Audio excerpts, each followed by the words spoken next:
ये कहानी है एक लड़की की जो गरीब है, जिसकी किस्मत खराब है और जिसके जूते सीधे अरबती के सिर पर गिरते हैं। और फिर वही अरबती बोलता है, तुम मुझे मारने आई हो।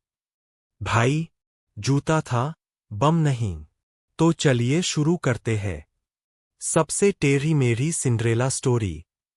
यह कहानी शुरू होती है शिन से, जो हॉस्पिटल में पागलों की तरह भाग रही है अपने पापा को देखने, क्योंकि वह आखिरी बार उससे मिलना चाहते हैं। जैसे ही वह अंदर पहुंचती है तो रोते हुए कहती है, पापा अगर आप मर गए ना, कसम से अपने हाथों से मार दूंगी। अब मैं खुद सोच रहा था बेटा मरने के बाद कैसे मारोगी। यह कोई गेम थोड़ी है कि बार बार रिस्पॉन हो जाएगा। खैर, उसके पापा उसे कुछ कहना चाहते थे। उसे करीब बुलाते हैं और फिर कुछ कहकर अचानक दम तोड़ देते हैं। यहीं से शुरू होती है हमारी सिंड्रेला की टेढ़ी मेढ़ी जिंदगी। अब उसके बाद उसकी सौतेली माँ उसका ख्याल रखने वाली है और साथ में उसकी दो बेटियां।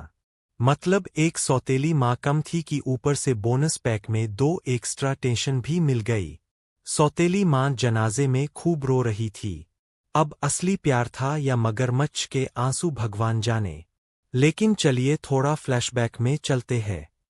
20 साल पहले जब शिन के पापा की इस महिला से मुलाकात हुई थी, पहली नजर में ही प्यार व्यार वाला सीन हो गया। और उस समय शिन बस 6 साल की थी।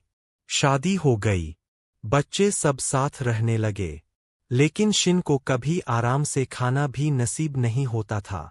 उसे लगता था सौतेली माँ उसे बिल्कुल पसंद नहीं करती। लेकिन अब पापा के मरते ही शिन ऐसे खाना खा रही थी जैसे सालों से भूखी हो। पूरी ट्रॉमा ईटिंग चालू। हर इंसान का दुख जताने का तरीका अलग होता है। कोई रोता है, कोई चुप हो जाता है और कोई हमारी शिन की तरह खाने में पीएचडी कर लेता है।